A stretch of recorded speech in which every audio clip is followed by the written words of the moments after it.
श्रीमद् भगवत गीता के द्वितीय अध्याय। संजय ने कहा, करुणा से व्याप्त, शोक युक्त, अश्रुपूरित नेत्रों वाले अर्जुन को देखकर मधुसूदन कृष्ण ने ये शब्द कहे। इसका तात्पर्य है भौतिक पदार्थों के प्रति करुणा, शोक तथा अश्रु, ये सब असली आत्मा को ना जानने के लक्षण हैं। शाश्वत आत्मा के प्रति करुणा ही आत्म साक्षात्कार है। इस श्लोक में मधुसूदन शब्द महत्वपूर्ण है। कृष्ण ने मधु नामक असुर का वध किया था और अब अर्जुन चाह रहा है कि कृष्ण उस अज्ञान रूपी असुर का वध करे जिसने उसे कर्तव्य से विमुख कर रखा है। श्री भगवान ने कहा, हे अर्जुन, तुम्हारे मन में यह कल्मश आया कैसे? यह उस मनुष्य के लिए तनिक भी अनुकूल नहीं है जो जीवन के मूल्य को जानता हो। इससे उच्च लोक की ही नहीं अपितु अपयश की प्राप्ति होती है। इसका तात्पर्य है भगवान की उपस्थिति में अर्जुन द्वारा स्वजनों के लिए शोक करना सर्वथा अशोभनीय है। आर्य जैसे सभ्य जाति के किसी व्यक्ति से ऐसी मलिनता की उम्मीद नहीं की जा सकती। आर्य शब्द उन व्यक्तियों के लिए लागू होता है जो जीवन के मूल्य को जानते हों और जिनकी सभ्यता आत्म साक्षात्कार पर निर्भर करती है। इसके आगे श्री कृष्ण कहते हैं, हे पृथा पुत्र, इस हीन नपुंसकता को प्राप्त मत हो, यह तुम्हें शोभा नहीं देती। हे शत्रुओं के दमन करता, हृदय की शुद्र दुर्बलता को त्याग कर युद्ध के लिए खड़े हो जाओ। अर्थात अर्जुन को पृथा पुत्र के रूप में संबोधित किया गया है। पृथा कृष्ण के पिता वासुदेव की बहन थी, अतः कृष्ण के साथ अर्जुन का रक्त संबंध था। यदि क्षत्रिय पुत्र लड़ने से मना कर दे तो वह नाम का क्षत्रिय है, और यदि ब्राह्मण पुत्र अपवित्र कार्य करे तो वह नाम का ब्राह्मण है। ऐसे क्षत्रिय तथा ब्राह्मण अपने पिता के अयोग्य पुत्र होते हैं। अतः कृष्ण यह नहीं चाहते कि अर्जुन अयोग्य क्षत्रिय पुत्र कहलाए।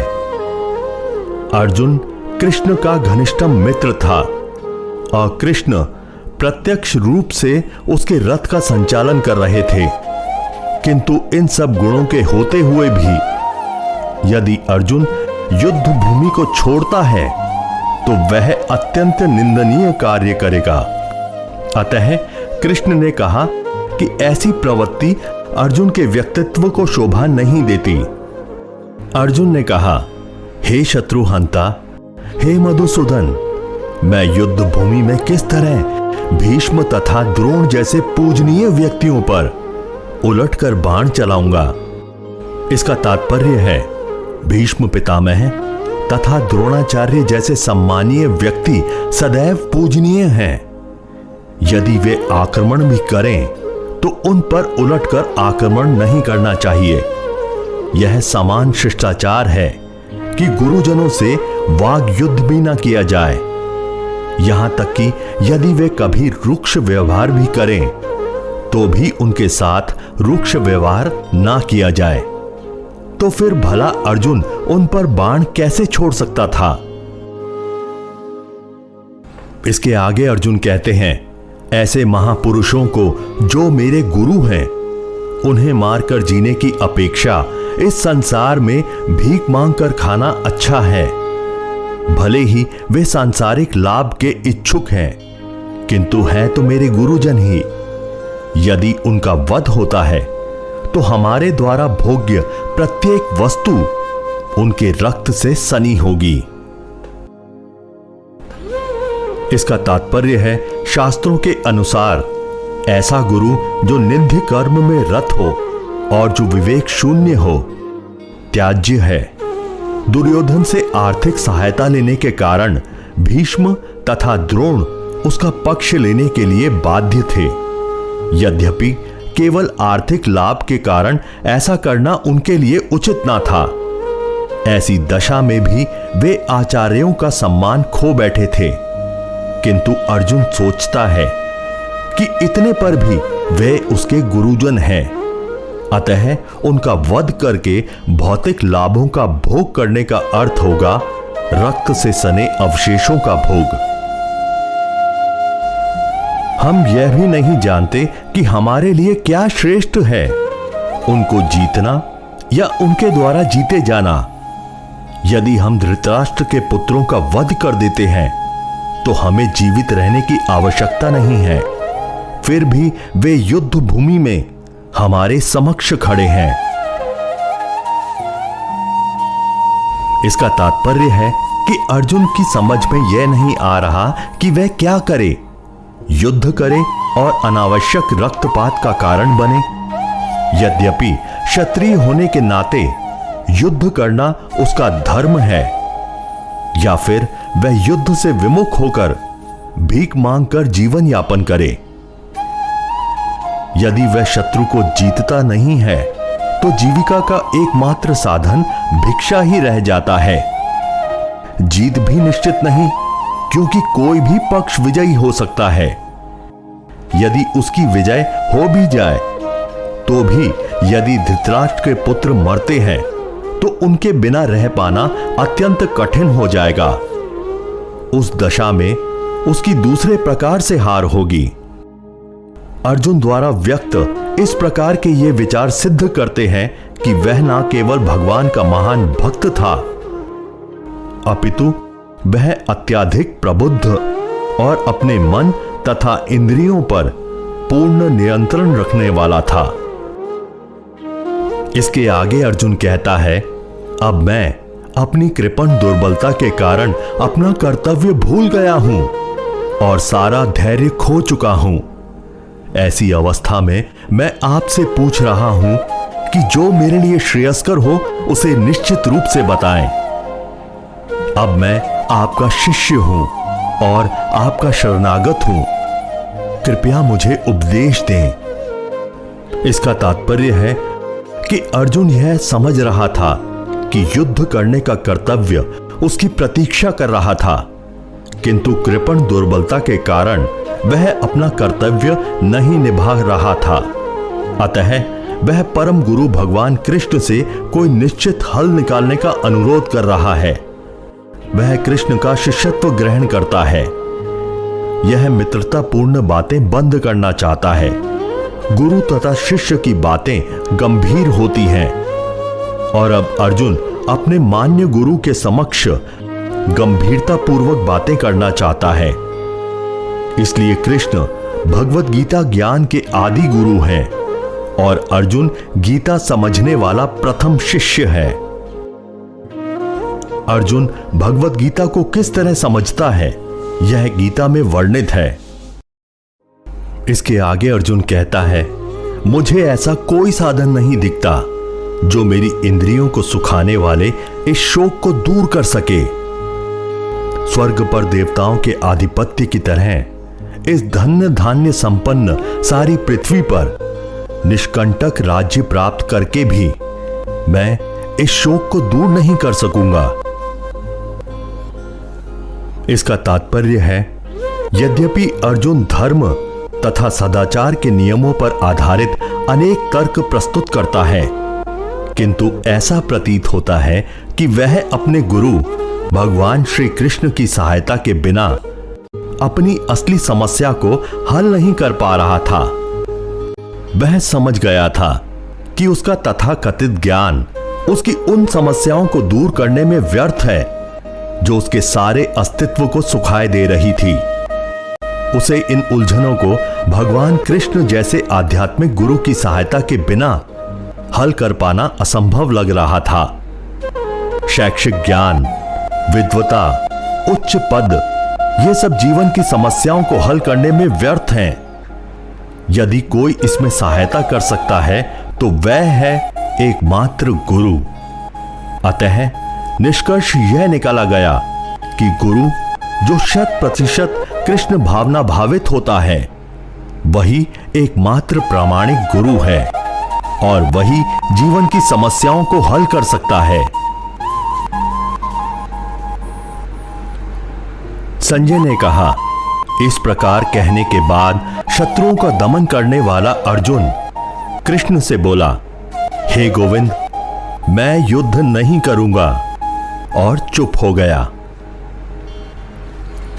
इसका तात्पर्य है, धृतराष्ट्र को यह जानकर परम प्रसन्नता हुई होगी कि अर्जुन युद्ध ना करके युद्ध भूमि छोड़कर भिक्षाटन करने जा रहा है, किंतु संजय ने उसे पुनः यह कहकर निराश कर दिया कि अर्जुन अपने शत्रुओं को मारने में सक्षम है।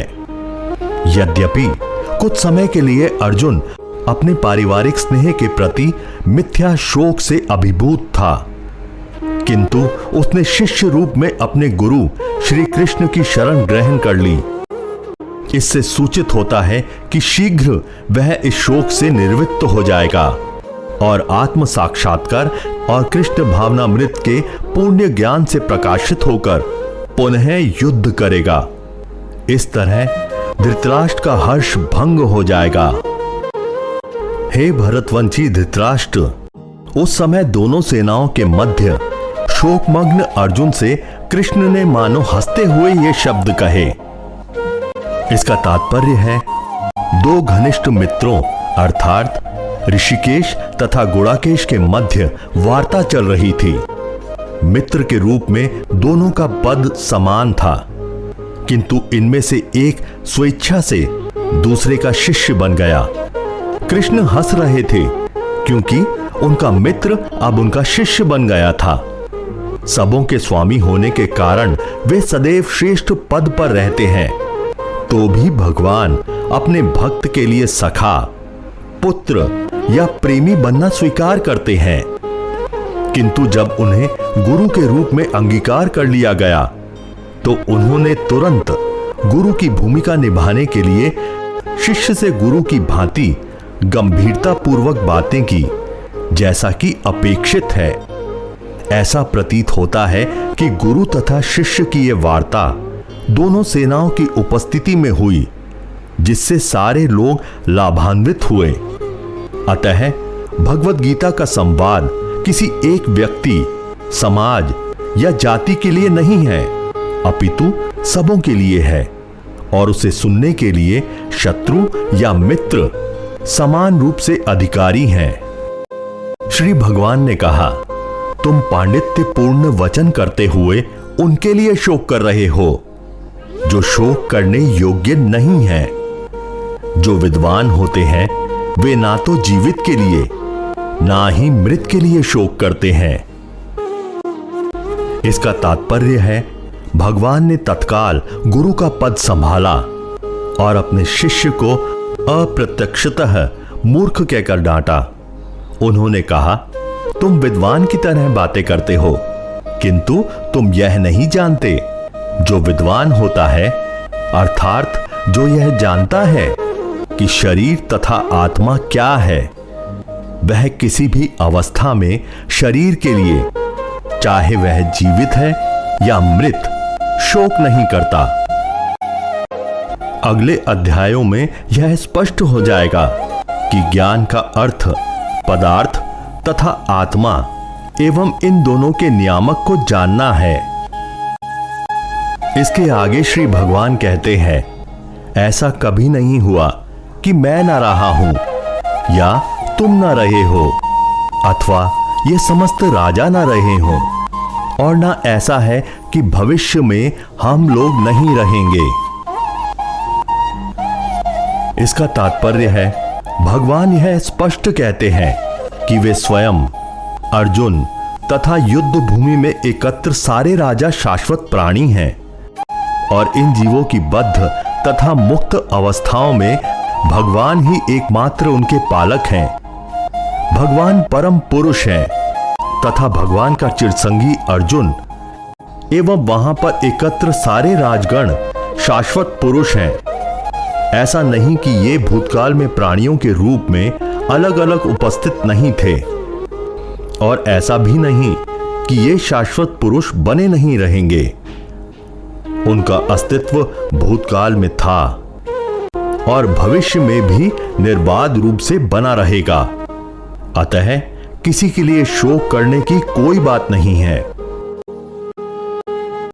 इसके आगे श्री भगवान कहते हैं, जिस प्रकार शरीरधारी आत्मा इस वर्तमान शरीर में बाल्यावस्था से तरुणावस्था में और फिर वृद्धावस्था में निरंतर अग्रसर होता रहता है, उसी प्रकार मृत्यु होने पर आत्मा दूसरे शरीर में चला जाता है। धीर व्यक्ति ऐसे परिवर्तन से मोह को प्राप्त नहीं होता। इसका तात्पर्य है, प्रत्येक जीव एक व्यष्टि आत्मा है। वह प्रतिक्षण अपना शरीर बदलता रहता है, कभी बालक के रूप में, कभी युवा तथा कभी वृद्ध पुरुष के रूप में, तो भी आत्मा वही रहता है, उसमें कोई परिवर्तन नहीं होता। यह व्यष्टि आत्मा मृत्यु होने पर अंततो गत्वा एक शरीर बदलकर दूसरे शरीर में देहांतरण कर जाता है, और चूंकि अगले जन्म में इसको शरीर मिलना अवश्यम भावी है, चाहे वह शरीर आध्यात्मिक हो या भौतिक। अतः अर्जुन के लिए ना तो भीष्म ना ही द्रोण के लिए शोक करने का कोई कारण था, अपितु उसे प्रसन्न होना चाहिए था कि वे अपने पुराने शरीरों को बदलकर नए शरीर ग्रहण करेंगे और इस तरह वे नई शक्ति प्राप्त करेंगे। ऐसे शरीर परिवर्तन से जीवन में किए गए कर्म के अनुसार नाना प्रकार के सुखोपभोग या कष्टों का लेखा हो जाता है। चूंकि भीष्म व द्रोण साधु पुरुष थे, इसलिए अगले जन्म में उन्हें आध्यात्मिक शरीर प्राप्त होंगे, नहीं तो कम से कम उन्हें स्वर्ग में भोग करने के अनुरूप शरीर तो प्राप्त होंगे ही। अतः दोनों ही दशाओं में शोक का कोई कारण नहीं था। इसके आगे श्री कृष्ण कहते हैं, हे कुंती पुत्र, सुख तथा दुख का क्षणिक उदय तथा कालक्रम में उनका अंतर्धान होना सर्दी तथा गर्मी की ऋतुओं के आने जाने के समान है। हे भरतवंशी, वे इंद्रिय बोध से उत्पन्न होते हैं और मनुष्य को चाहिए कि अविचल भाव से उनको सहन करना सीखे।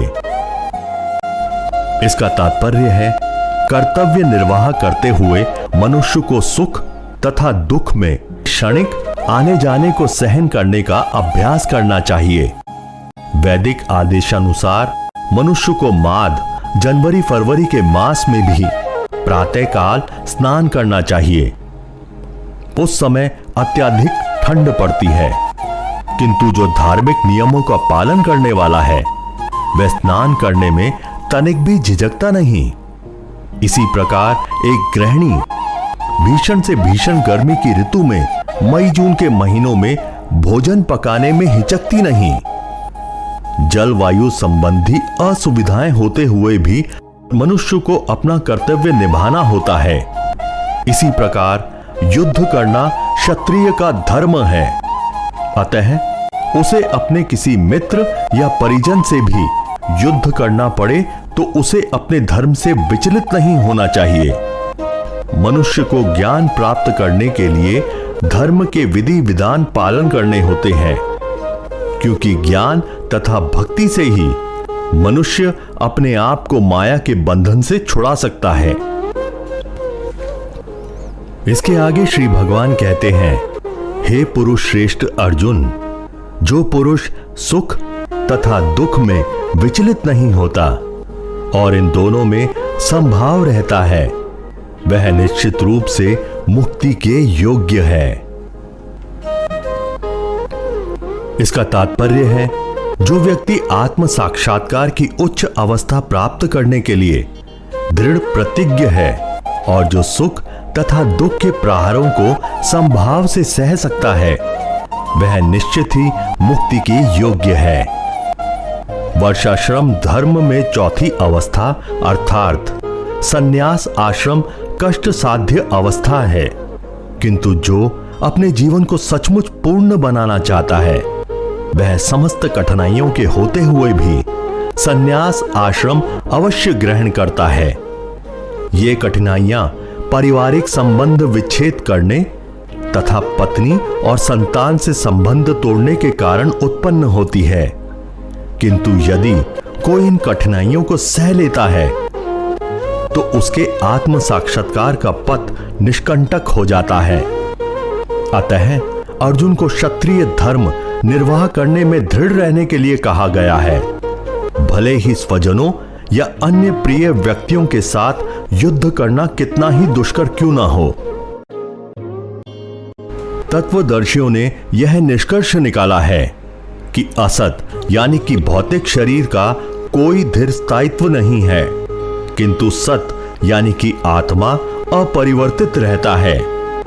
उन्होंने इन दोनों की प्रकृति के अध्ययन द्वारा यह निष्कर्ष निकाला है।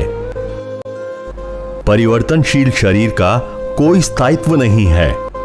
आधुनिक चिकित्सा विज्ञान ने भी यह स्वीकार किया है कि विभिन्न कोशिकाओं की क्रिया प्रतिक्रिया द्वारा शरीर प्रतिक्षण बदलता रहता है। इसी तरह शरीर में वृद्धि तथा वृद्धावस्था आती रहती है, किंतु शरीर तथा मन में निरंतर परिवर्तन होने पर भी आत्मा स्थायी रहती है। यही पदार्थ तथा आत्मा का अंतर है। स्वभावतः शरीर नित्य परिवर्तनशील और आत्मा शाश्वत है। यहीं से भगवान द्वारा अज्ञान से मोहग्रस्त जीवों को उपदेश देने का शुभारंभ होता है। अज्ञान को हटाने के लिए आराधक और आराध्य के बीच पुनः शाश्वत संबंध स्थापित करना होता है और फिर अंश रूप जीवों तथा श्री भगवान के अंतर को समझना होता है। कोई भी व्यक्ति आत्मा के अध्ययन द्वारा परमेश्वर के स्वभाव को समझ सकता है। आत्मा तथा परमात्मा का अंतर अंश तथा पूर्ण के अंतर के रूप में है। इसके आगे श्री कृष्ण कहते हैं, जो सारे शरीर में व्याप्त है उसे ही तुम अविनाशी समझो। उस अव्य आत्मा को नष्ट करने में कोई भी समर्थ नहीं है। इस श्लोक में संपूर्ण शरीर में व्याप्त आत्मा की प्रकृति का अधिक स्पष्ट वर्णन हुआ है। सभी लोग समझते हैं कि जो शरीर में व्याप्त है वह चेतना है। प्रत्येक व्यक्ति को शरीर के किसी अंश या पूरे भाग में सुख दुख का अनुभव होता है, किंतु चेतना की यह व्याप्ति किसी के शरीर तक ही सीमित रहती है। एक शरीर के सुख तथा दुख का बोध दूसरे शरीर को नहीं हो पाता। फलतः प्रत्येक शरीर में व्यष्टि आत्मा है और इस आत्मा की उपस्थिति का लक्षण व्यष्टि चेतना द्वारा परिलक्षित होता है। इसके आगे श्री भगवान कहते हैं, अविनाशी अप्रमेय तथा शाश्वत जीव के भौतिक शरीर का अंत अवश्यंभावी है। अतः हे भरतवंशी युद्ध करो। इसका तात्पर्य है, भौतिक शरीर स्वभाव से नाशवान है। यह तत्क्षण नष्ट हो सकता है और 100 वर्ष बाद भी। यह केवल समय की बात है। इसे अनंत काल तक बनाए रखने की कोई संभावना नहीं है। किंतु आत्मा इतना सूक्ष्म है कि इसे शत्रु देख भी नहीं सकता। मारना तो दूर रहा। जैसा कि पिछले श्लोक में कहा गया, यह इतना सूक्ष्म है कि कोई इसके मापने की बात सोच भी नहीं सकता। अतः दोनों ही दृष्टि से शोक का कोई कारण नहीं है, क्योंकि जीव जिस रूप में है ना तो उसे मारा जा सकता है, ना ही शरीर को कुछ समय तक या स्थायी रूप से बचाया जा सकता है। पूर्ण आत्मा के सूक्ष्म कण अपने कर्म के अनुसार ही यह शरीर धारण करते हैं। अतः धार्मिक नियमों का पालन करना चाहिए। वेदांत सूत्र में जीव को प्रकाश बताया गया है, क्योंकि वह परम प्रकाश का अंश है। जिस प्रकार सूर्य का प्रकाश सारे ब्रह्मांड का पोषण करता है, उसी प्रकार आत्मा के प्रकाश से इस भौतिक देह का पोषण होता है। जैसे ही आत्मा इस भौतिक शरीर से निकल जाता है, शरीर सड़ने लगता है। अतः आत्मा ही शरीर का पोषक है। शरीर अपने आप में महत्वहीन है। इसीलिए अर्जुन को उपदेश दिया गया कि वह युद्ध करे और भौतिक शारीरिक कारणों से धर्म की बलि ना होने दे। इसके आगे श्री भगवान कहते हैं, जो इस जीवात्मा को मारने वाला समझता है तथा जो इसे मरा हुआ समझता है, वे दोनों ही अज्ञानी हैं, क्योंकि आत्मा ना तो मरता है और ना मारा जाता है। इसका तात्पर्य है, जब देहधारी जीव को किसी घातक हथियार से आघात पहुंचाया जाता है, तो यह समझ लेना चाहिए कि शरीर के भीतर का जीवात्मा मरा नहीं। आत्मा इतना सूक्ष्म है कि इसे किसी तरह के भौतिक हथियार से मार पाना असंभव है, जैसा कि अगले श्लोकों में स्पष्ट हो जाएगा। ना ही जीवात्मा अपने आध्यात्मिक स्वरूप के कारण वध्य है, जिसे मारा जा सकता है या जिसे मरा हुआ समझा जा सकता है। यह केवल शरीर होता है। श्री भगवान कहते हैं, आत्मा के लिए किसी भी काल में ना तो जन्म है ना मृत्यु। वह ना तो कभी जन्मा है, ना जन्म लेता है और ना जन्म लेगा। वह अजन्मा, नित्य, शाश्वत तथा पुरातन है। शरीर के मारे जाने पर वह मारा नहीं जाता। इस श्लोक का तात्पर्य है, गुणात्मक दृष्टि से परमात्मा का अणुअंश परम से अभिन्न है। वह शरीर की भांति विकारी नहीं है। कभी कभी आत्मा को स्थायी या कूटस्थ कहा जाता है। शरीर के 6 प्रकार के रूपांतर होते हैं। वह माता के गर्भ में जन्म लेता है, कुछ काल तक रहता है, बढ़ता है, कुछ परिणाम उत्पन्न होते हैं, धीरे धीरे क्षीण होता है और अंत में समाप्त हो जाता है। किंतु आत्मा में ऐसे परिवर्तन नहीं होते। आत्मा अजन्मा है, किंतु चूंकि वह भौतिक शरीर धारण करता है, अतः शरीर जन्म लेता है। आत्मा ना तो जन्म लेता है ना मरता है। जिसका जन्म होता है उसकी मृत्यु भी होती है, और चूंकि आत्मा जन्म नहीं लेता, अतः उसका ना तो भूत है ना वर्तमान या भविष्य। वह नित्य, शाश्वत तथा सनातन है, अर्थात उसके जन्म लेने का कोई इतिहास नहीं है। हम शरीर के प्रभाव में आकर आत्मा के जन्म, मरण आदि का इतिहास खोजते हैं। आत्मा शरीर की तरह कभी भी वृद्ध नहीं होता। अतः तथा कथित वृद्ध पुरुष भी अपने में बाल्यकाल या युवावस्था जैसी अनुभूति पाता है। शरीर के परिवर्तनों का आत्मा पर कोई प्रभाव नहीं पड़ता। आत्मा वृक्ष या किसी अन्य भौतिक वस्तु की तरह क्षीण नहीं होता। आत्मा की कोई उपसृष्टि नहीं होती। शरीर की उपसृष्टि संतानें हैं और वे भी व्यष्टि आत्मा है, और शरीर के कारण वे किसी न किसी की संतानें प्रतीत होते हैं। शरीर की वृद्धि आत्मा की उपस्थिति के कारण होती है, किंतु आत्मा के ना तो कोई उपवृद्धि होती है, ना ही उसमें कोई परिवर्तन होता है। अतः आत्मा शरीर के 6 प्रकार के परिवर्तन से मुक्त है। इसके आगे श्री कृष्ण कहते हैं, हे पार्थ, जो व्यक्ति यह जानता है कि आत्मा अविनाशी, अजन्मा, शाश्वत तथा अव्यय है, वह भला किसी को कैसे मार या मरवा सकता है। इस श्लोक का तात्पर्य है, प्रत्येक वस्तु की समुचित उपयोगिता होती है, और जो ज्ञानी होता है वह जानता है कि किसी वस्तु का कहां और कैसे प्रयोग किया जाए। इसी प्रकार हिंसा की भी अपनी उपयोगिता है और इसका उपयोग इसे जानने वाले पर निर्भर करता है।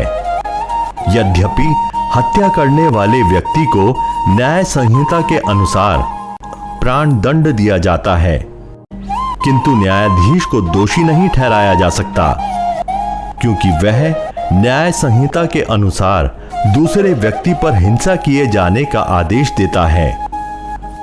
मनुष्य के विधि ग्रंथ मनु संहिता में इसका समर्थन किया गया है कि हत्यारे को प्राण दंड दे देना चाहिए, जिससे उसे अगले जीवन में अपना पाप कर्म ना भोगना पड़े। अतः राजा द्वारा हत्यारे को फांसी का दंड एक प्रकार से लाभप्रद है। इसी प्रकार जब कृष्ण युद्ध करने का आदेश देते हैं तो यह समझना चाहिए कि यह हिंसा परम न्याय के लिए है, और इस तरह अर्जुन को इस आदेश का पालन यह समझकर करना चाहिए कि कृष्ण के लिए किया गया यह युद्ध हिंसा नहीं है, क्योंकि मनुष्य या दूसरे शब्दों में आत्मा को मारा नहीं जा सकता। अतः न्याय के हेतु तथा कथित हिंसा की अनुमति है। शल्य क्रिया का प्रयोजन रोगी को मारना नहीं, अपितु उसको स्वस्थ बनाना है। अतः कृष्ण के आदेश पर अर्जुन द्वारा किए जाने वाला युद्ध पूरे ज्ञान के साथ हो रहा है, उसमें पाप फल की संभावना नहीं है। इसके आगे श्री कृष्ण कहते हैं, जिस प्रकार मनुष्य पुराने वस्त्रों को त्याग कर नए वस्त्र धारण करता है, उसी प्रकार आत्मा पुराने तथा व्यर्थ शरीरों को त्याग कर नवीन भौतिक शरीर धारण करता है। यहां पर भगवान ने अर्जुन को उपदेश दिया कि वह अपने पितामह तथा गुरु के देहांतरण पर शोक प्रकट ना करे, अपितु उसे इस धर्म युद्ध में उनके शरीरों का वध करने पर प्रसन्न होना चाहिए, जिससे वे सब विभिन्न शारीरिक कर्म फलों से तुरंत मुक्त हो जाएं। बलि वेदी पर या धर्म युद्ध में प्राणों को अर्पित करने वाला व्यक्ति तुरंत शारीरिक पापों से मुक्त हो जाता है और उच्च लोक को प्राप्त हो जाता है। अतः अर्जुन का शोक करना युक्ति संगत नहीं है। इसके आगे श्री कृष्ण कहते हैं, यह आत्मा ना तो कभी किसी शस्त्र द्वारा खंड खंड किया जा सकता है, ना अग्नि द्वारा जलाया जा सकता है, ना जल द्वारा भिगोया जा सकता है या वायु द्वारा सुखाया जा सकता है। इसका तात्पर्य है, मायावादी इसकी व्याख्या नहीं कर सकते कि जीव किस प्रकार अपने अज्ञान के कारण उत्पन्न हुआ और तत्पश्चात माया की शक्ति से आवृत्त हो गया। ना ही आदि परमात्मा के जीवों को विलग कर पाना संभव था। प्रयुक्त सारे जीव परमात्मा से विलग हुए अंश हैं, चूंकि वे सनातन अणु आत्मा है। अतः माया द्वारा उनकी आवृत्त होने की प्रवृत्ति स्वाभाविक है और इस तरह से वे भगवान की संगति से पृथक हो जाते हैं। जिस प्रकार अग्नि से स्फुलिंग अग्नि से विलक होते ही बुझ जाते हैं, यद्यपि उन दोनों के गुण समान हैं। वराह पुराण में जीवों को परमात्मा के विभिन्न अंश कहा गया है। भगवद गीता के अनुसार वे भी शाश्वत रूप से ऐसे ही हैं। अतः मोह से मुक्त होकर भी जीव पृथक अस्तित्व रखता है, जैसा कि कृष्ण द्वारा अर्जुन को दिए गए उपदेशों से स्पष्ट है। अर्जुन कृष्ण के उपदेशों के कारण मुक्त हो गया, किंतु कभी भी कृष्ण से एकाकार नहीं हुआ। इसके आगे श्री भगवान कहते हैं, यह आत्मा अखंडित तथा अगुलनशील है। इसे ना तो जलाया जा सकता है, ना ही सुखाया जा सकता है। यह शाश्वत, सर्वव्यापी, अविकारी, स्थिर तथा सदैव एक सा रहने वाला है। इस श्लोक का तात्पर्य है, अणु आत्मा के इतने सारे गुण यही सिद्ध करते हैं कि आत्मा पूर्ण आत्मा का अणु अंश है और बिना किसी परिवर्तन के निरंतर उसी तरह बना रह सकता है। इस प्रसंग में अद्वैतवाद को व्यवहित करना कठिन है, क्योंकि अणु आत्मा कभी भी परम आत्मा के साथ मिलकर एक नहीं हो सकता। भौतिक कल्मश से मुक्त होकर अणु आत्मा भगवान के तेज किरणों की आध्यात्मिक स्फुलिंग बनकर रहना चाह सकता है, किंतु बुद्धिमान जीव तो भगवान की संगति करने के लिए वैकुंठ लोक में प्रवेश करता है। सर्वगत शब्द महत्वपूर्ण है, क्योंकि इसमें कोई संशय नहीं कि जीव भगवान की समग्र सृष्टि में फैले हुए हैं। वे जल, थल, वायु, पृथ्वी के भीतर तथा अग्नि के भीतर भी रह सकते हैं। जो यह मानता है कि वे अग्नि में स्वाहा हो जाते हैं, वह ठीक नहीं है, क्योंकि यहां कहा गया है कि आत्मा को अग्नि द्वारा जलाया नहीं जा सकता। अतः इसमें संदेह नहीं कि सूर्य लोक में भी उपयुक्त प्राणी निवास करते हैं। यदि सूर्य लोक निर्जन हो तो सर्वगत शब्द निरर्थक हो जाता है। श्री भगवान कहते हैं, यह आत्मा अव्यक्त, अकल्पनीय तथा अपरिवर्तनीय कहा जाता है। यह जानकर तुम्हें शरीर के लिए शोक नहीं करना चाहिए। इस श्लोक का तात्पर्य है कि जैसे कि पहले कहा जा चुका है, आत्मा इतना सूक्ष्म है कि इसे सर्वाधिक शक्तिशाली सूक्ष्मदर्शी यंत्र से भी देखा नहीं जा सकता। अतः यह अदृश्य है। यहां तक कि आत्मा के अस्तित्व का संबंध श्रुति के प्रमाण के अतिरिक्त अन्य किसी प्रयोग द्वारा इसके अस्तित्व को सिद्ध नहीं किया जा सकता। हमें इस सत्य को स्वीकार करना पड़ता है, क्योंकि अनुभव गम्य सत्य होते हुए भी आत्मा के अस्तित्व को समझने के लिए दूसरा कोई अन्य साधन नहीं है। हमें अनेक बातें केवल उच्च प्रमाणों के आधार पर माननी पड़ती हैं। कोई भी अपनी माता के आधार पर अपने पिता के अस्तित्व को अस्वीकार नहीं कर सकता। पिता के स्वरूप को जानने का साधन या एकमात्र प्रमाण माता है। इसी प्रकार वेदाध्ययन के अतिरिक्त आत्मा को समझने का अन्य उपाय नहीं है। दूसरे शब्दों में, आत्मा मानवीय व्यवहारिक ज्ञान द्वारा अकल्पनीय है। आत्मा चेतना है और चेतन है। वेदों के इस कथन को हमें स्वीकार करना होगा।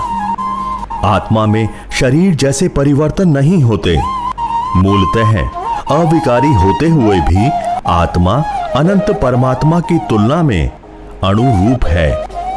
परमात्मा अनंत है और अणु आत्मा अति सूक्ष्म है। अतः अति सूक्ष्म आत्मा अविकारी होने के कारण अनंत आत्मा भगवान के तुल्य नहीं हो सकता। यही भाव वेदों में भिन्न भिन्न प्रकार से आत्मा के स्थायित्व की पुष्टि करने के लिए दोहराया गया है।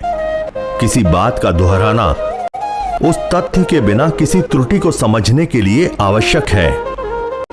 इसके आगे श्री कृष्ण कहते हैं, किंतु यदि तुम ये सोचते हो कि आत्मा अथवा जीवन का लक्षण सदा जन्म लेता है तथा सदा मरता है, तो भी हे महाबाहु, तुम्हें शोक करने का कोई कारण नहीं है। इस श्लोक का तात्पर्य है, वैभाषिक दर्शन के अनुसार आत्मा शरीर के क्षय होते ही लुप्त हो जाता है।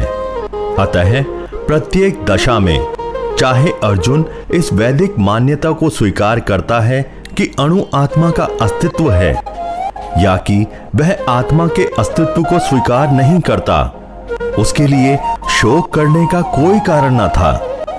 इस सिद्धांत के अनुसार चूंकि पदार्थ के प्रत्येक क्षण असंख्य जीव उत्पन्न होते हैं और नष्ट होते हैं। अतः ऐसी घटनाओं के लिए शोक करने की कोई आवश्यकता नहीं है। यदि आत्मा का पुनर्जन्म नहीं होता तो अर्जुन को अपने पितामह तथा गुरु के वध करने के पाप फलों से डरने का कोई कारण न था।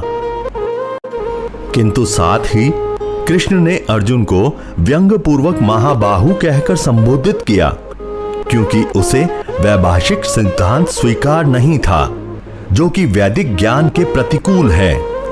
क्षत्रिय होने के नाते अर्जुन का संबंध वैदिक संस्कृति से था और वैदिक सिद्धांतों का पालन करते रहना ही उसके लिए शोभनीय था। श्री भगवान कहते हैं, जिसने जन्म लिया है उसकी मृत्यु निश्चित है और मृत्यु के पश्चात पुनर्जन्म भी निश्चित है। अतः अपने अपरिहार्य कर्तव्य पालन में तुम्हें शोक नहीं करना चाहिए।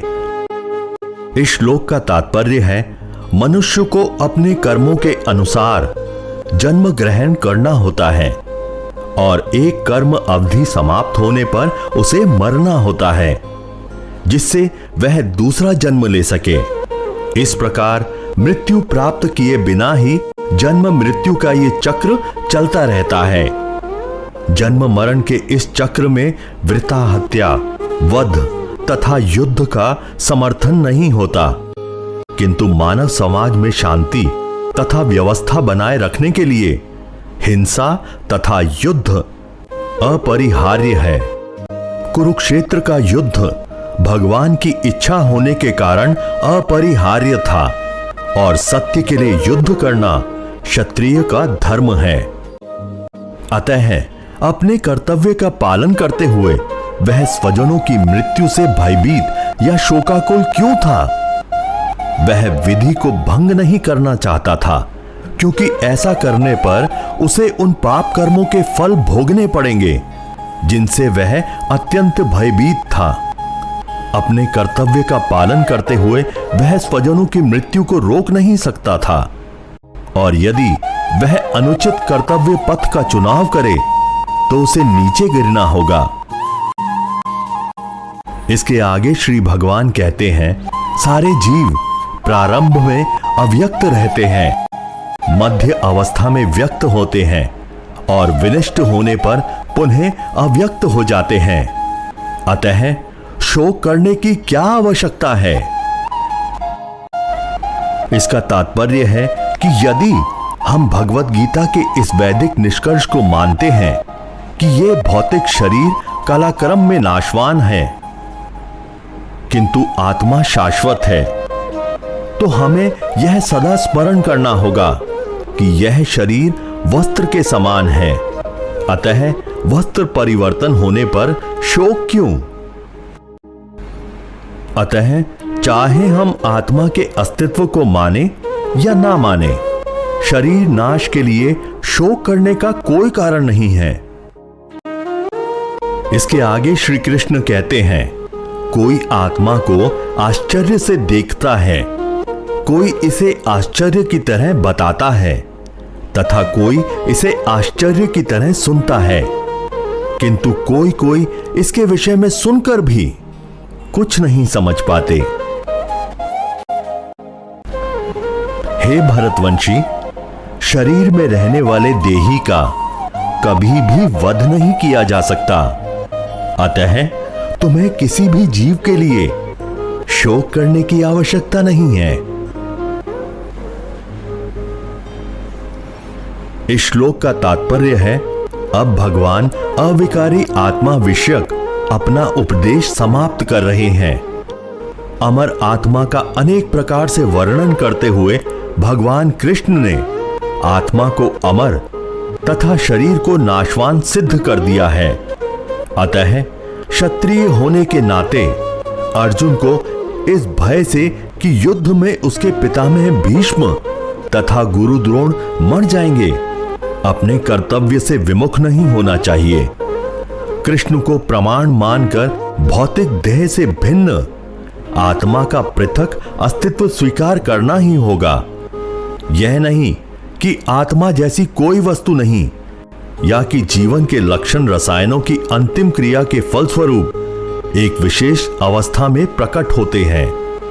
यद्यपि आत्मा अमर है, किंतु इससे हिंसा को प्रोत्साहित नहीं किया जाता। फिर भी युद्ध के समय हिंसा का निषेध नहीं किया जाता, क्योंकि तब इसकी आवश्यकता रहती है। ऐसी आवश्यकता को भगवान की आज्ञा के आधार पर उचित ठहराया जा सकता है, स्वेच्छा से नहीं। इसके आगे श्री कृष्ण कहते हैं, क्षत्रिय होने के नाते अपने विनिष्ट धर्म का विचार करते हुए तुम्हें जानना चाहिए कि धर्म के लिए युद्ध करने से बढ़कर तुम्हारे लिए अन्य कोई कार्य नहीं है। अतः तुम्हें संकोच करने की कोई आवश्यकता नहीं है। हे पार्थ, वे क्षत्रिय सुखी हैं जिन्हें ऐसे युद्ध के अवसर अपने आप प्राप्त होते हैं, जिससे उनके लिए स्वर्गलोक के द्वार खुल जाते हैं। इसका तात्पर्य है, विश्व के परम गुरु भगवान कृष्ण अर्जुन की इस प्रवृत्ति की भर्त्सना करते हैं जब वह कहता है कि उसे युद्ध में कुछ भी लाभ नहीं दिख रहा, इससे नरक में शाश्वत वास करना होगा। अर्जुन द्वारा ऐसे वक्तव्य केवल अज्ञान जन्य थे। वह अपने स्वधर्म के आचरण में अहिंसक बनना चाह रहा था, किंतु एक क्षत्रिय के लिए युद्ध भूमि में स्थित होकर इस प्रकार अहिंसक बनना मूर्खों का दर्शन है। क्षत्रिय का धर्म है कि वह सभी क्लेशों से नागरिकों की रक्षा करे। इसीलिए उसे शांति तथा व्यवस्था बनाए रखने के लिए हिंसा करनी पड़ती है। अतः उसे शत्रु राजाओं के सैनिकों को जीतकर धर्म पूर्वक संसार पर राज्य करना चाहिए। यदि इन सब पक्षों पर विचार करें तो अर्जुन को युद्ध से विमुख होने का कोई कारण नहीं था। यदि वह शत्रुओं को जीतता है तो राज्य भोग करेगा, और यदि वह युद्ध भूमि में मरता है तो स्वर्ग को जाएगा, जिसके द्वार उसके लिए खुले हुए हैं। युद्ध करने से उसे दोनों ही तरह से लाभ होगा। इसके आगे श्री भगवान कहते हैं, किंतु यदि तुम युद्ध करने के स्वधर्म को संपन्न नहीं करते तो तुम्हें निश्चित रूप से अपने कर्तव्य की उपेक्षा करने का पाप लगेगा, और तुम योद्धा के रूप में भी अपना यश खो दोगे। इस श्लोक का तात्पर्य है कि अर्जुन विख्यात योद्धा था, जिसने शिव आदि अनेक देवताओं से युद्ध करके यश अर्जित किया था। शिकारी के वेश में शिवजी से युद्ध करके तथा उन्हें हराकर अर्जुन ने उन्हें प्रसन्न किया था। सभी लोग जानते थे कि वह एक महान योद्धा है। स्वयं द्रोणाचार्य ने उसे आशीष दिया था और एक विशेष अस्त्र प्रदान किया था, जिससे वह अपने गुरु का भी वध कर सकता था। इस प्रकार वह अपने धर्मपिता एवं स्वर्ग के राजा इंद्र समेत अनेक अधिकारियों से अनेक युद्धों के प्रमाण पत्र प्राप्त कर चुका था। किंतु यदि वह इस समय युद्ध का परित्याग करता है तो वह न केवल क्षत्रिय धर्म की उपेक्षा का दोषी होगा, अपितु उसके यश की हानि होगी और वह नरक जाने के लिए अपना मार्ग तैयार कर लेगा। दूसरे शब्दों में कहें तो वह युद्ध करने से नहीं, अपितु युद्ध से पलायन करने के कारण नरक का भागी होगा। श्री कृष्ण कहते हैं, लोग सदैव तुम्हारे अपयश का वर्णन करेंगे और सम्मानित व्यक्ति के लिए अपयश तो मृत्यु से भी बढ़कर है। इसका तात्पर्य है, अब अर्जुन के मित्र तथा गुरु के रूप में भगवान कृष्ण अर्जुन को युद्ध से विमुख न होने का अंतिम निर्णय देते हैं। वे कहते हैं, अर्जुन, यदि तुम युद्ध प्रारंभ होने से पूर्व ही युद्ध भूमि को छोड़ दोगे तो लोग तुम्हें कायर कहेंगे और यदि तुम सोचते हो कि लोग तुम्हें गाली देते रहें, किंतु तुम युद्ध भूमि से भागकर अपनी जान बचा लोगे, तो मेरी सलाह है कि तुम्हें युद्ध में मर जाना ही श्रेयस्कर होगा। तुम जैसे सम्मानित व्यक्ति के लिए अपकीर्ति मृत्यु से भी बुरी है, अतः तुम्हें प्राण भय से भागना नहीं चाहिए। युद्ध में मर जाना ही श्रेयस्कर होगा। इससे तुम मेरी मित्रता का दुरुपयोग करने तथा समाज में अपनी प्रतिष्ठा खोने के अपयश से बच जाओगे। अतः अर्जुन के लिए भगवान का अंतिम निर्णय था कि वह संग्राम से पलायन ना करे, अपितु युद्ध में मरे। इसके आगे श्री भगवान कहते हैं, जिन जिन महान योद्धाओं ने तुम्हारे नाम तथा यश को सम्मान दिया है, वे सोचेंगे कि तुमने डर के मारे युद्ध भूमि छोड़ दी है, और इस तरह वे तुम्हें तुच्छ मानेंगे। इस श्लोक का तात्पर्य है, भगवान कृष्ण अर्जुन को अपना निर्णय सुना रहे हैं। तुम यह मत सोचो कि दुर्योधन, कर्ण तथा अन्य समकालीन महारथी यह सोचेंगे कि तुमने अपने भाइयों तथा पितामह पर दया करके युद्ध भूमि छोड़ी है। वे तो यही सोचेंगे कि तुमने अपने प्राणों के भय से युद्ध भूमि छोड़ी है। इस प्रकार उनकी दृष्टि में तुम्हारे प्रति जो सम्मान है वह धूल में मिल जाएगा।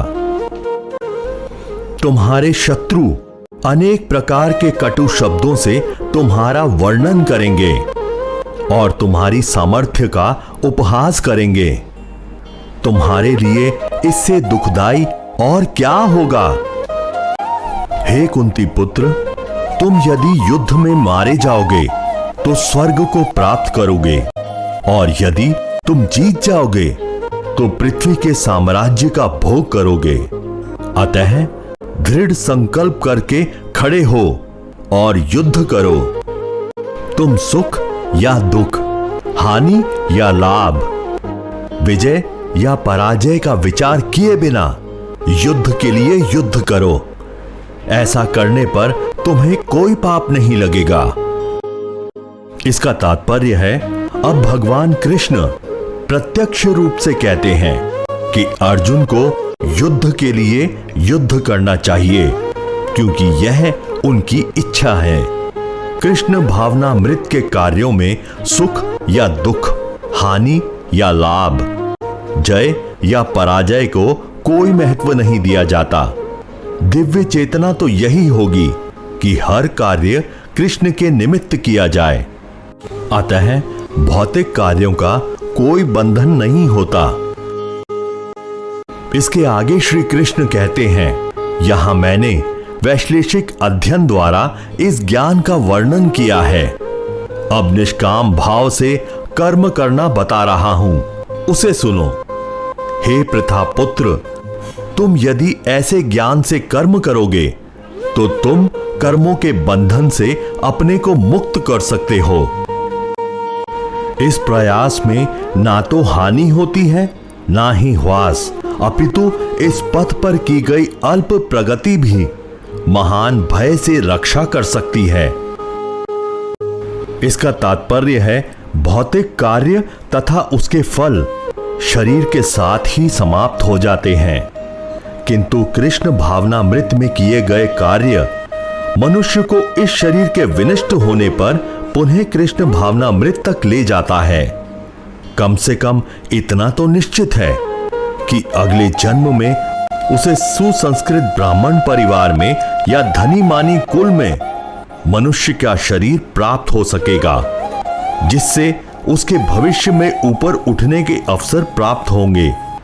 कृष्ण भावनामृत में संपन्न कार्य का यही अनुपम गुण है। इसके आगे श्री भगवान कहते हैं, जो इस मार्ग पर चलते हैं वे प्रयोजन में दृढ़ रहते हैं और उनका लक्ष्य भी एक होता है। हे कुरुनंदन, जो दृढ़ प्रतिज्ञ नहीं है उनकी बुद्धि अनेक शाखाओं में विभक्त रहती है। अल्पज्ञानी मनुष्य वेदों के उन अलंकारिक शब्दों के प्रति अत्यधिक आसक्त रहते हैं जो स्वर्ग की प्राप्ति, अच्छे जन्म, शक्ति इत्यादि के लिए विविध सकाम कर्म करने की स्तुति करते हैं। इंद्रिय तृप्ति तथा ऐश्वर्यमय जीवन की अभिलाषा के कारण वे कहते हैं कि इससे बढ़कर और कुछ नहीं है। इस श्लोक का तात्पर्य है, साधारणतः वे सब लोग अत्यंत बुद्धिमान नहीं होते और वे अज्ञान के कारण वेदों के कर्म कांड भाग में बताए गए साकाम कर्मों के प्रति अत्यधिक आसक्त रहते हैं।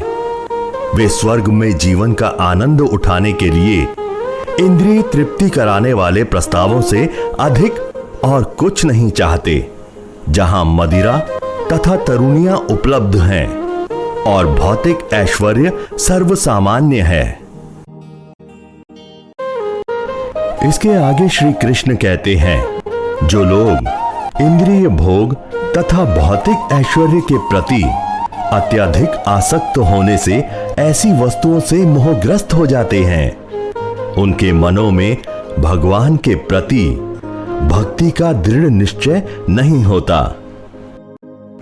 इसका तात्पर्य है, जब मन आत्मा को समझने में स्थिर रहता है तो उसे समाधि कहते हैं। जो लोग इंद्रिय भोग में रुचि रखते हैं अथवा जो ऐसी क्षणिक वस्तुओं से मोहग्रस्त हैं, उनके लिए समाधि कभी भी संभव नहीं है। माया के चक्कर में पड़कर वे न्यूनाधिक पतन को प्राप्त होते हैं। वेदों में मुख्यतया प्रकृति के तीनों गुणों का वर्णन हुआ है। हे अर्जुन, इन तीनों गुणों से ऊपर उठो, समस्त द्वैतों और लाभ तथा सुरक्षा की सारी चिंताओं से मुक्त होकर आत्मपरायण बनो। इसका तात्पर्य है, सारे भौतिक कार्यों में प्रकृति के तीनों गुणों की क्रियाएं तथा प्रतिक्रियाएं निहित होती हैं। उनका उद्देश्य कर्मफल होता है, जो भौतिक जगत में बंधन का कारण है। वेदों में मुख्यतया साकाम कर्मों का वर्णन है, जिससे सामान्य जन क्रमशः इंद्रिय तृप्ति के क्षेत्र से उठकर आध्यात्मिक धरातल तक पहुंच सके। कृष्ण अपने शिष्य तथा मित्र के रूप में अर्जुन को सलाह देते हैं कि वह वेदांत दर्शन के आध्यात्मिक पद तक ऊपर उठे, जिसका प्रारंभ ब्रह्म जिज्ञासा एवं परम आध्यात्मिक पर प्रश्नों से होता है। इस भौतिक जगत के सारे प्राणी अपने अस्तित्व के लिए कठिन संघर्ष करते रहते हैं। उनके लिए भगवान ने इस भौतिक जगत की सृष्टि करने के पश्चात वैदिक ज्ञान प्रदान किया, जो जीवन यापन तथा भव बंधन से छूटने का उपदेश देता है। जब इंद्रिय तृप्ति के कार्य तथा कर्म कांड समाप्त हो जाते हैं, तो उपनिषदों के रूप में भगवत साक्षात्कार का अवसर प्रदान किया जाता है। ये उपनिषद विभिन्न वेदों के अंश हैं, उसी प्रकार जैसे भगवत गीता पंचम वेद महाभारत का एक अंग है। उपनिषदों से आध्यात्मिक जीवन का शुभारंभ होता है। जब तक भौतिक शरीर का अस्तित्व है, तब तक भौतिक गुणों की क्रियाएं प्रतिक्रियाएं होती रहती हैं। मनुष्य को चाहिए कि सुख दुख या शीत ग्रीष्म जैसे द्वैतताओं को सहन करना सीखे और इस प्रकार हानि तथा लाभ की चिंता से मुक्त हो जाए। जब मनुष्य कृष्ण की इच्छा पर पूर्णतः आश्रित रहता है, तो यह दिव्य अवस्था प्राप्त होती है। इसके आगे श्री भगवान कहते हैं, एक छोटे से कृप का सारा कार्य एक विशाल जलाशय से तुरंत पूरा हो जाता है। इसी प्रकार वेदों के आंतरिक तात्पर्य जानने वाले को उसके सारे प्रयोजन सिद्ध हो जाते हैं। तुम्हें अपने कर्म अथवा कर्तव्य करने का अधिकार है, किंतु कर्म के फलों के तुम अधिकारी नहीं हो। तुम ना तो कभी अपने आप को अपने कर्मों के फलों का कारण मानो, ना ही कर्म ना करने में कभी आसक्त हो। इसका तात्पर्य है यहां पर 3 विचारणीय बातें हैं। कर्म यानी स्वधर्म, विकर्म तथा अकर्म। कर्म यानी स्वधर्म वे कार्य हैं जिनका आदेश प्रकृति के गुणों के रूप में प्राप्त किया जाता है। अधिकारी की सम्मति के बिना किए गए कर्म विकर्म कहलाते हैं और अकर्म का अर्थ है अपने कर्मों को ना करना। भगवान ने अर्जुन को उपदेश दिया कि वह निष्क्रिय ना हो, अपितु फल के प्रति आसक्त हुए बिना अपना कर्म करे। कर्म फल के प्रति आसक्त रहने वाला भी कर्म का कारण है। इस तरह वह ऐसे कर्म फलों का भोक्ता होता है। अतएव भगवान ने अर्जुन को फलासक्ति रहित होकर कर्म यानी स्वधर्म के रूप में युद्ध करने की आज्ञा दी। उसका युद्ध विमुख होना आसक्ति का दूसरा पहलू है। ऐसी आसक्ति से कभी मुक्ति पथ की प्राप्ति नहीं हो पाती। आसक्ति चाहे स्वीकारात्मक हो या निषेधात्मक, वह बंधन का कारण है। अकर्म पापमय है। अतः कर्तव्य के रूप में युद्ध करना ही अर्जुन के लिए मुक्ति का एकमात्र कल्याणकारी मार्ग था। हे अर्जुन, जय तथा पराजय की समस्त आसक्ति त्याग कर समभाव से अपना कर्म करो। ऐसी समता योग कहलाती है। इसका तात्पर्य है कृष्ण अर्जुन से कहते हैं कि वह योग में स्थिर होकर कर्म करे। और योग है क्या? योग का अर्थ है सदैव चंचल रहने वाली इंद्रियों को वश में रखते हुए परम तत्व में मन को एकाग्र करना। और परम तत्व कौन है? भगवान ही परम तत्व है। और चूंकि वे स्वयं अर्जुन को युद्ध करने के लिए कह रहे हैं, अतः अर्जुन को युद्ध के फल से कोई सरोकार नहीं। जय या पराजय कृष्ण के लिए विचारणीय है। अर्जुन को तो बस श्री कृष्ण के निर्देशानुसार कर्म करना है। कृष्ण के निर्देश का पालन करना ही वास्तविक योग है। और इसका अभ्यास कृष्ण भावनामृत नामक विधि द्वारा किया जाता है। इसके आगे श्री भगवान कहते हैं, हे धनंजय, भक्ति के द्वारा समस्त गर्हित कर्मों से दूर रहो और उसी भाव से भगवान की शरण ग्रहण करो। जो व्यक्ति अपने साकाम कर्म फलों को भोगना चाहता है वे कृपण हैं। इसका तात्पर्य है जो व्यक्ति भगवान के दास के रूप में अपने स्वरूप को समझ लेता है वह कृष्ण भावनामृत में स्थित रहने के अतिरिक्त सारे कर्मों को छोड़ देता है। जीव के लिए ऐसी भक्ति कर्म का सही मार्ग है। केवल कृपण ही अपने साकाम कर्मों का फल भोगना चाहते हैं, किंतु इससे वे भवबंधन में और अधिक फंसते जाते हैं। कृष्ण भावनामृत के अतिरिक्त जितने भी कर्म संपन्न किए जाते हैं वे गर्हित हैं, क्योंकि इससे कर्ता जन्म मृत्यु के चक्र में लगातार फंसा रहता है। अतः कभी इसकी आकांक्षा नहीं करनी चाहिए कि मैं कर्म का कारण बनूं। कृष्ण भावनामृत में हर कार्य कृष्ण की तुष्टि के लिए किया जाना चाहिए। कृपणों को यह ज्ञात नहीं, दैववश या कठोर श्रम से अर्जित संपत्ति का किस तरह सदुपयोग करें। मनुष्य को सारी शक्ति कृष्ण भावनामृत अर्जित करने में लगानी चाहिए। इससे उनका जीवन सफल हो सकेगा। कृपणों की भांति अभागे व्यक्ति अपनी मानवीय शक्ति को भगवान की सेवा में नहीं लगाते।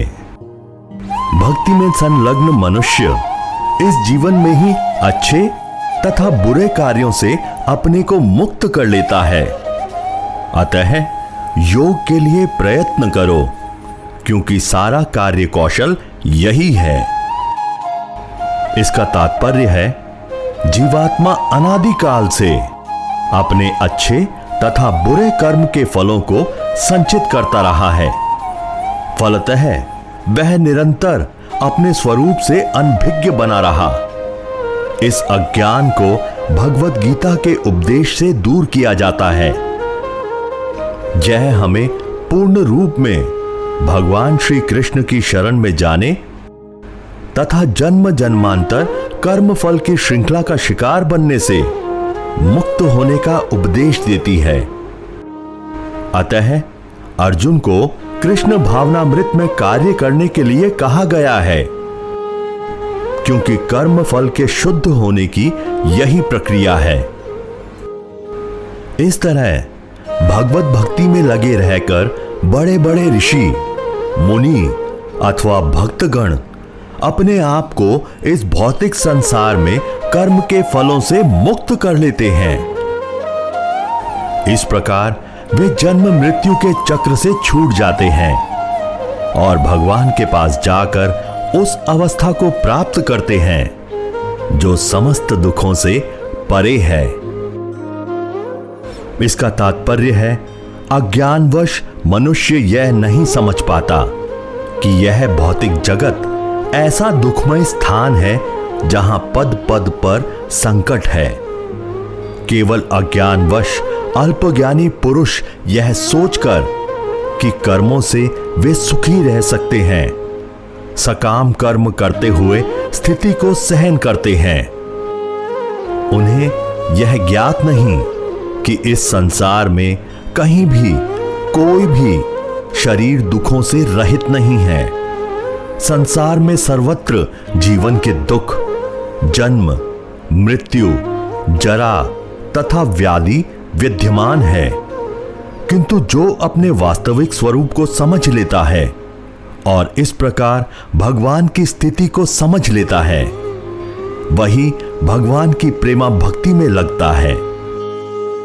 फलस्वरूप वह वैकुंठ लोक जाने का अधिकारी बन जाता है, जहां ना तो भौतिक कष्टमय जीवन है, ना ही काल का प्रभाव तथा मृत्यु है।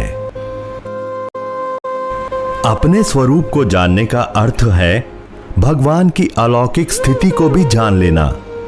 जो भ्रमवश यह सोचता है कि जीव की स्थिति तथा भगवान की स्थिति एक समान है, उसे समझो कि वह अंधकार में है और स्वयं भगवत भक्ति करने में असमर्थ है।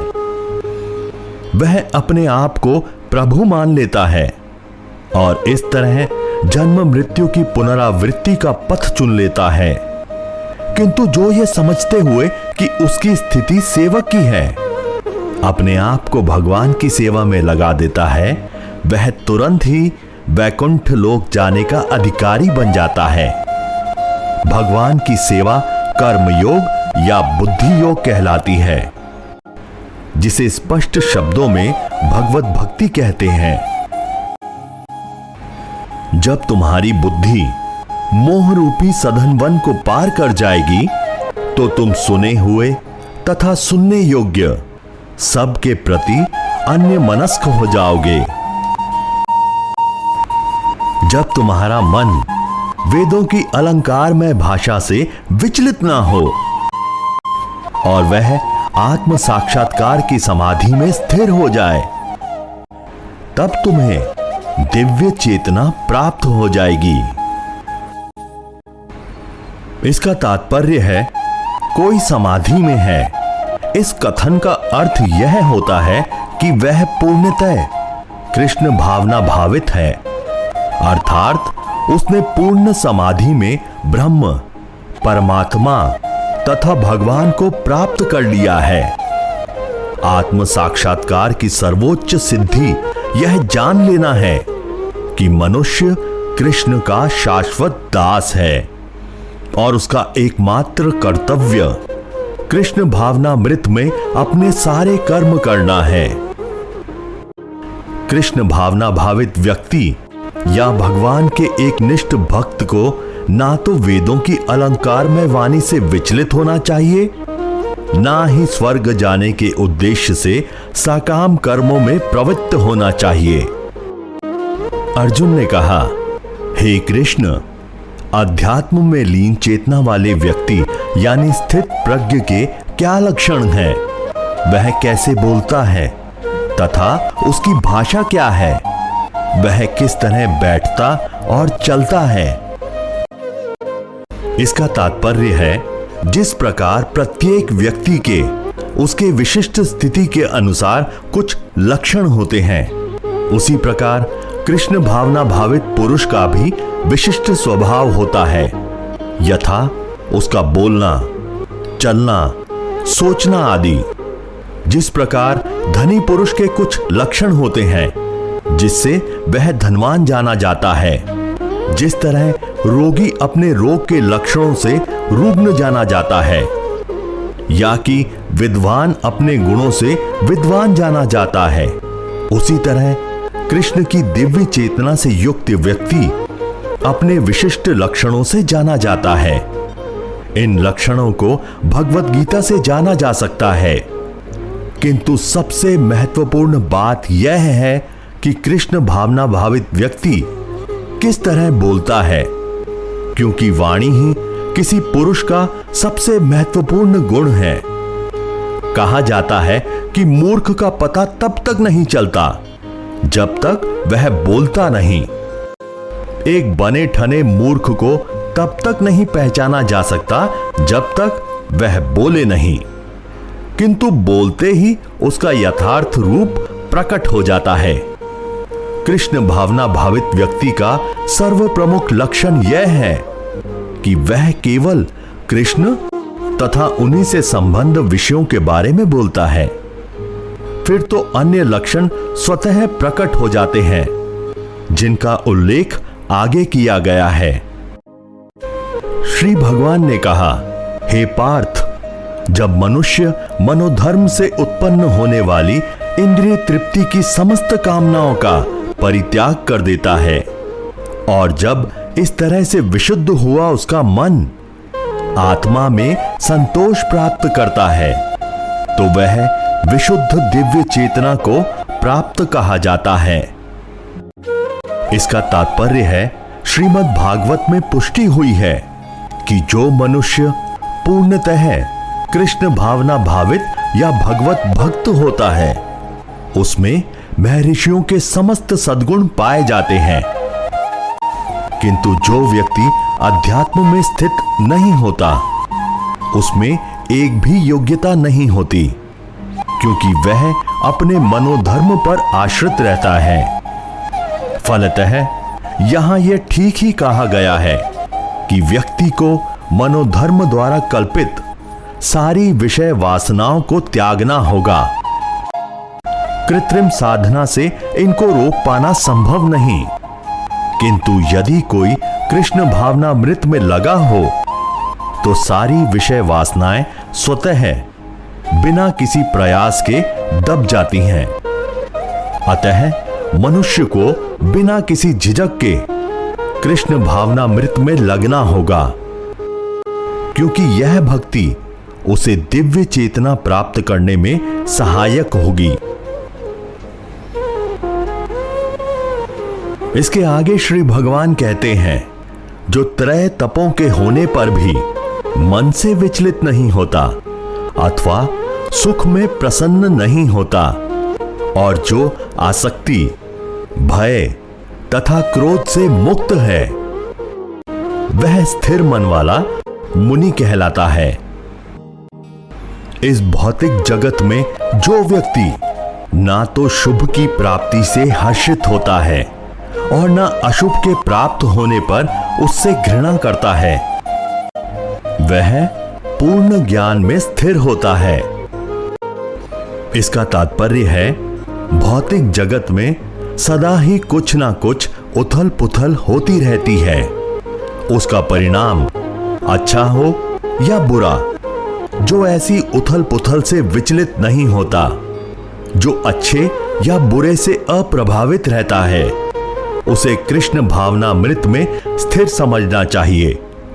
जब तक मनुष्य इस भौतिक संसार में है, तब तक अच्छाई या बुराई की संभावना बनी रहती है, क्योंकि यह संसार द्वंद्वों से पूर्ण है। किंतु जो कृष्ण भावनामृत में स्थिर है वह अच्छाई या बुराई से अछूता रहता है, क्योंकि उसका सरोकार कृष्ण से रहता है जो सर्व मंगलमय है। ऐसे कृष्ण भावनामृत से मनुष्य पूर्ण ज्ञान की स्थिति प्राप्त कर लेता है, जिसे समाधि कहते हैं। जिस प्रकार कछुआ अपने अंगों को संकुचित करके खोल के भीतर कर लेता है, उसी तरह जो मनुष्य अपनी इंद्रियों को इंद्रिय विषयों से खींच लेता है वह पूर्ण चेतना में दृढ़ता पूर्वक स्थिर होता है। इसका तात्पर्य है किसी योगी, भक्त या आत्मसिद्ध व्यक्ति की कसौटी यह है कि वह अपनी योजना के अनुसार इंद्रियों को वश में कर सके, किंतु अधिकांश व्यक्ति अपनी इंद्रियों के दास बने रहते हैं और इंद्रियों के कहने पर ही चलते हैं। यह है उत्तर उस प्रश्न का कि योगी किस प्रकार स्थित होता है। इंद्रियों की तुलना विषैले सर्पों से की गई है। वे अत्यंत स्वतंत्रता पूर्वक तथा बिना किसी नियंत्रण के कर्म करना चाहती हैं। योगी या भक्त को इन सर्पों को वश में करने के लिए एक सपेरे की भांति अत्यंत प्रबल होना चाहिए। वह उन्हें कभी भी कार्य करने की छूट नहीं देता। शास्त्रों में अनेक आदेश हैं, उनमें से कुछ करो तथा कुछ ना करो से संबंध है। जब तक कोई इन करो या ना करो का पालन नहीं कर पाता और इंद्रिय भोग पर संयम नहीं बरतता, तब तक उसका कृष्ण भावनामृत में स्थिर हो पाना असंभव है। यहां पर सर्वश्रेष्ठ उदाहरण कछुए का है। वह किसी भी समय अपने अंग समेट सकता है और पुनः विशिष्ट उद्देश्यों से उन्हें प्रकट कर लेता है।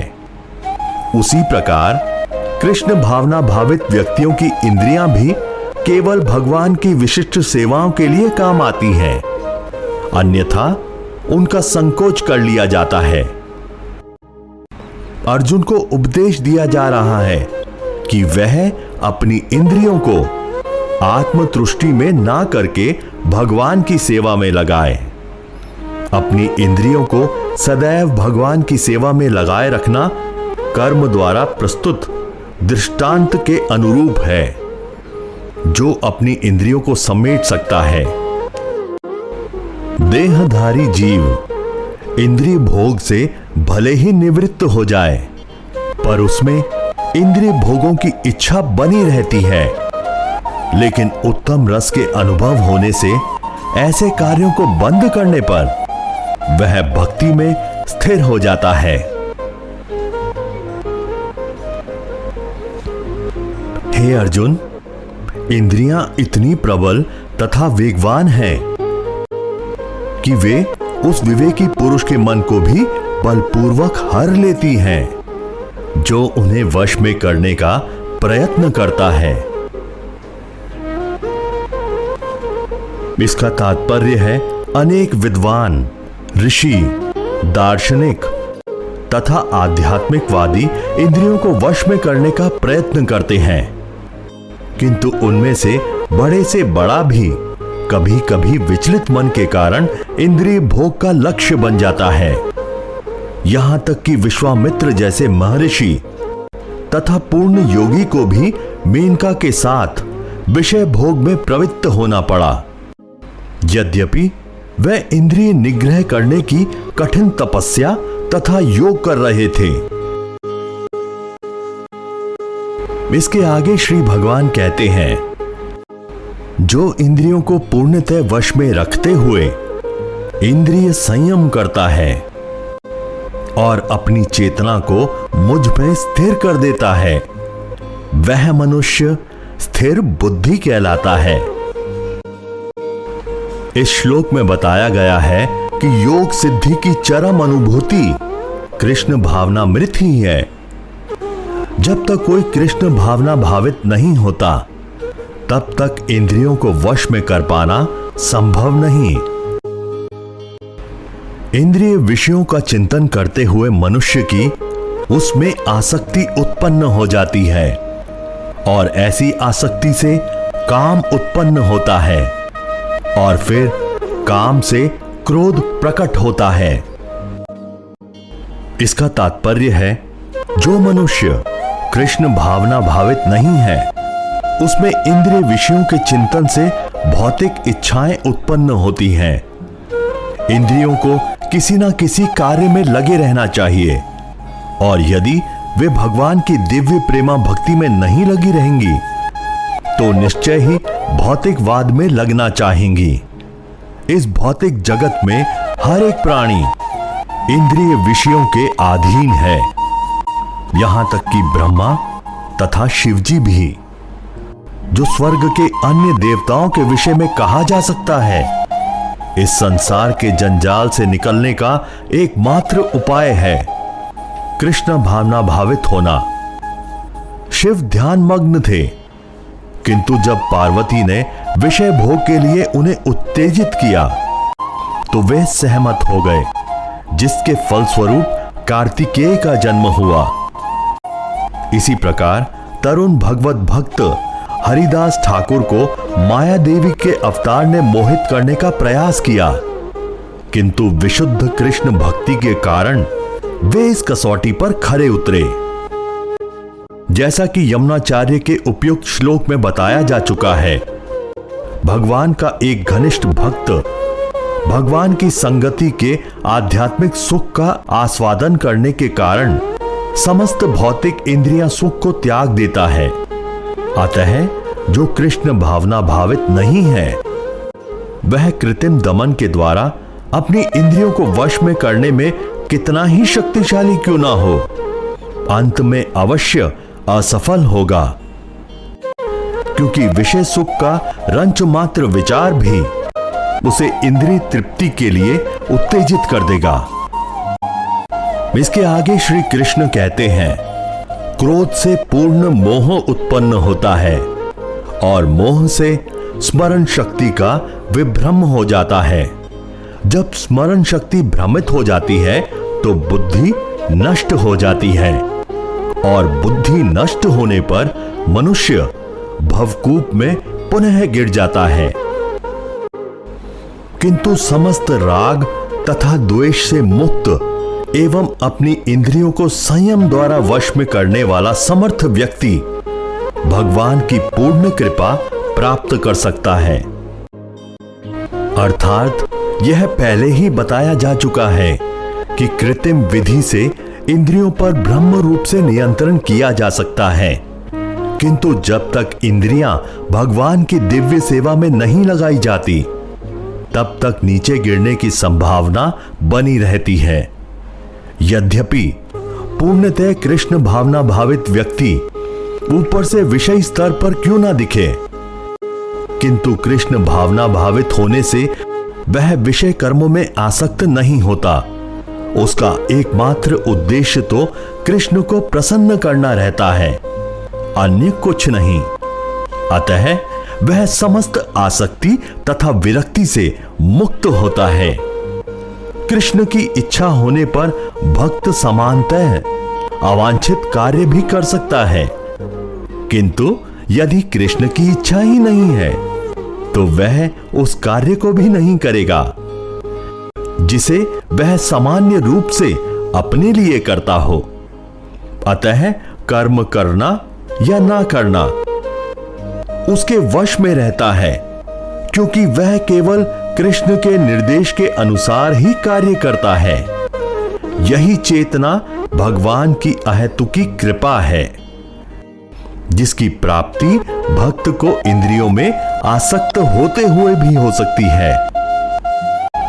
जो कृष्ण भावना भावित में परमेश्वर से संबंधित नहीं है, उसकी ना तो बुद्धि दिव्य होती है, ना ही उसका मन स्थिर होता है, जिसके बिना शांति की कोई संभावना नहीं।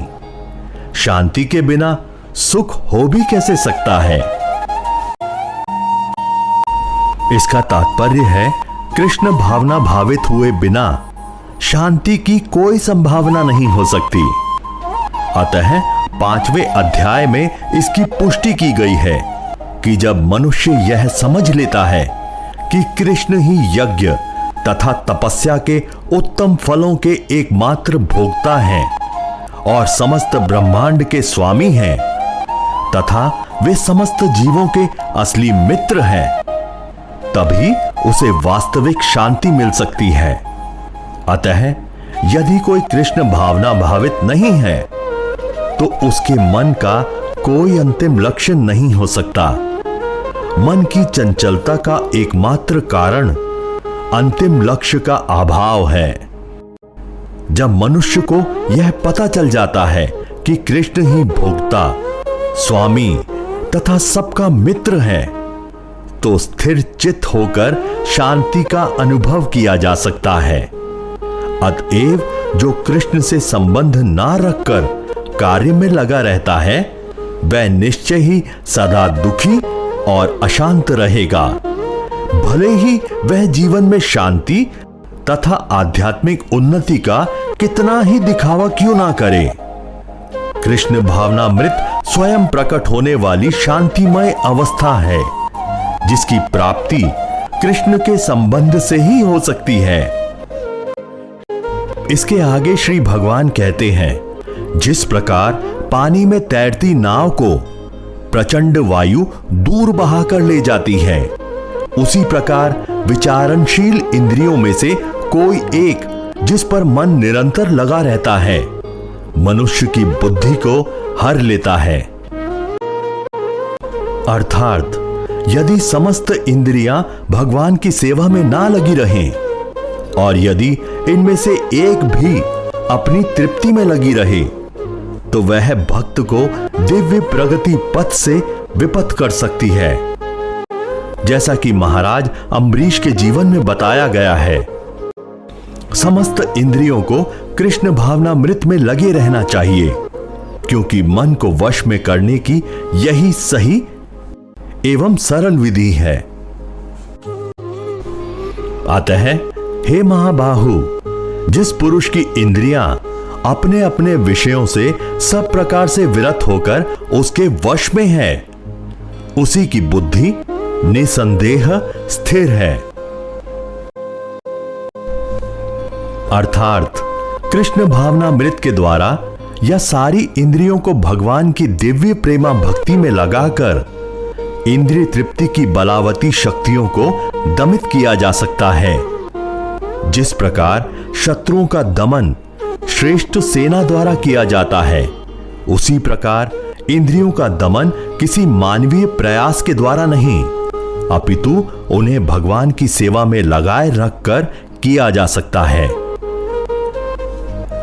जो व्यक्ति यह हृदय संयम कर लेता है कि कृष्ण भावनामृत के द्वारा बुद्धि स्थिर होती है और इस कला का अभ्यास प्रामाणिक गुरु के पथ प्रदर्शन में करता है, वह साधक अथवा मोक्ष का अधिकारी कहलाता है।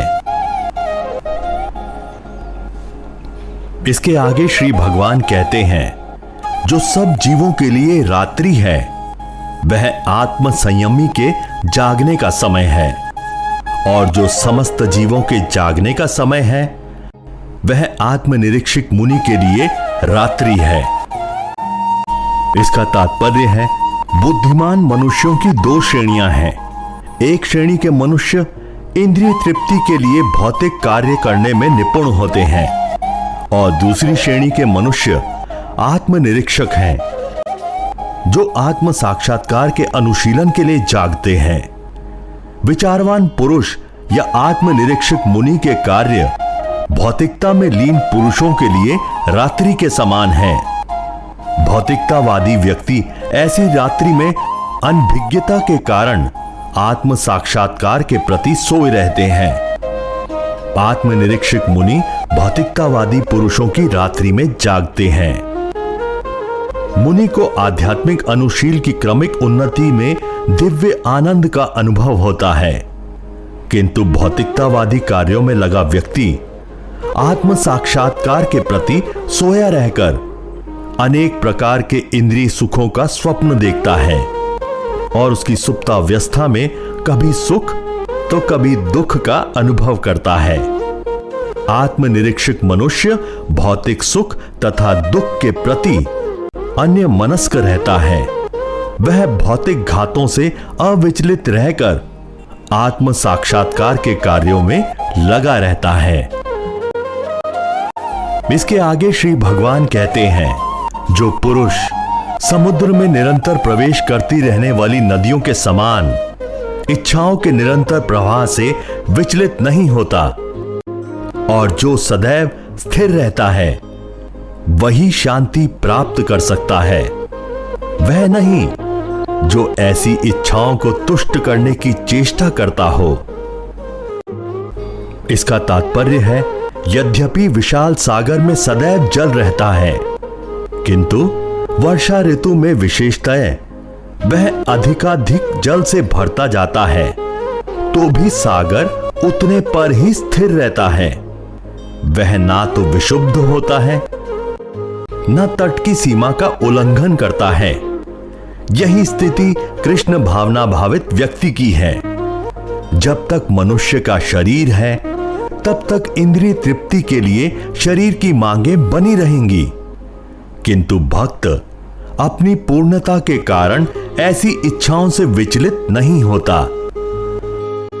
कृष्ण भावना भावित व्यक्ति को किसी वस्तु की आवश्यकता नहीं होती, क्योंकि भगवान उसकी सारी आवश्यकताएं पूरी करते रहते हैं।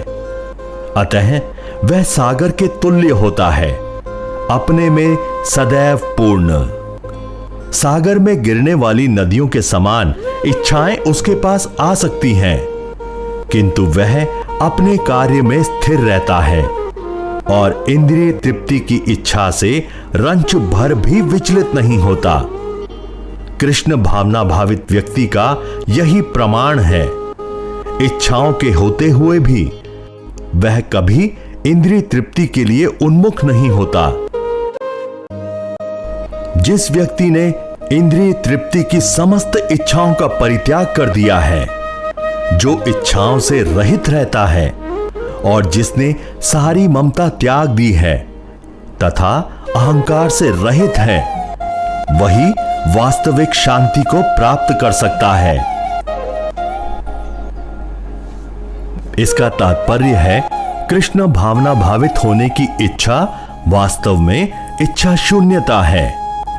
इस शरीर को मिथ्या ही आत्मा माने बिना तथा संसार की किसी वस्तु में कल्पित स्वामित्व रखे बिना कृष्ण के नित्य दास के रूप में अपनी यथार्थ स्थिति को जान लेना कृष्ण भावनामृत की सिद्ध अवस्था है। जो इस सिद्ध अवस्था में स्थित है, वह जानता है कि श्री कृष्ण ही प्रत्येक वस्तु के स्वामी हैं। अतः प्रत्येक वस्तु का उपयोग उनकी तुष्टि के लिए किया जाना चाहिए। अर्जुन आत्मतुष्टि के लिए युद्ध नहीं करना चाहता था, किंतु जब वह पूर्ण रूप से कृष्ण भावना भावित हो गया तो उसने युद्ध किया, क्योंकि कृष्ण चाहते थे कि वह युद्ध करे। उसे अपने लिए युद्ध करने की कोई इच्छा ना थी, किंतु वही अर्जुन कृष्ण के लिए अपनी शक्ति भर लड़ा। वास्तविक इच्छा शून्यता कृष्ण तृष्टि के लिए इच्छा है। यह इच्छाओं को नष्ट करने का कोई कृत्रिम प्रयास नहीं है। इसके आगे श्री भगवान कहते हैं, यह आध्यात्मिक तथा ईश्वरीय जीवन का पथ है, जिसे प्राप्त करके मनुष्य मोहित नहीं होता। यदि कोई जीवन के अंतिम समय में भी इस तरह स्थित हो, तो वह भगवत धाम में प्रवेश कर सकता है। इसका तात्पर्य है, मनुष्य कृष्ण भावनामृत या दिव्य जीवन को एक क्षण में प्राप्त कर सकता है, और हो सकता है कि उसे लाखों जन्मों के बाद भी ना प्राप्त हो। यह तो सत्य को समझने और स्वीकार करने की बात है। भगवत गीता की शिक्षा के अनुसार वास्तविक जीवन का शुभारंभ इस भौतिक जीवन के पूरा होने पर होता है। स्थूल भौतिकतावादी के लिए यह जानना पर्याप्त होगा कि इस भौतिक जीवन का अंत निश्चित है, किंतु आध्यात्मिक दृष्टि से उन्नत व्यक्तियों के लिए इस जीवन के बाद अन्य जीवन प्रारंभ होता है। इस जीवन का अंत होने से पूर्व यदि कोई कृष्ण भावना भावित हो जाए तो उसे तुरंत ब्रह्म निर्वाण अवस्था प्राप्त हो जाती है। भगवत धाम तथा भगवत भक्ति के बीच कोई अंतर नहीं है, चूंकि दोनों चरम पद हैं।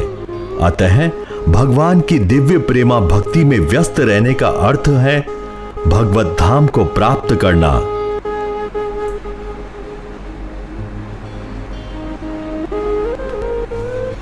इस प्रकार श्रीमद् भगवत गीता के द्वितीय अध्याय गीता का सार का भक्ति वेदांत तात्पर्य पूर्ण हुआ।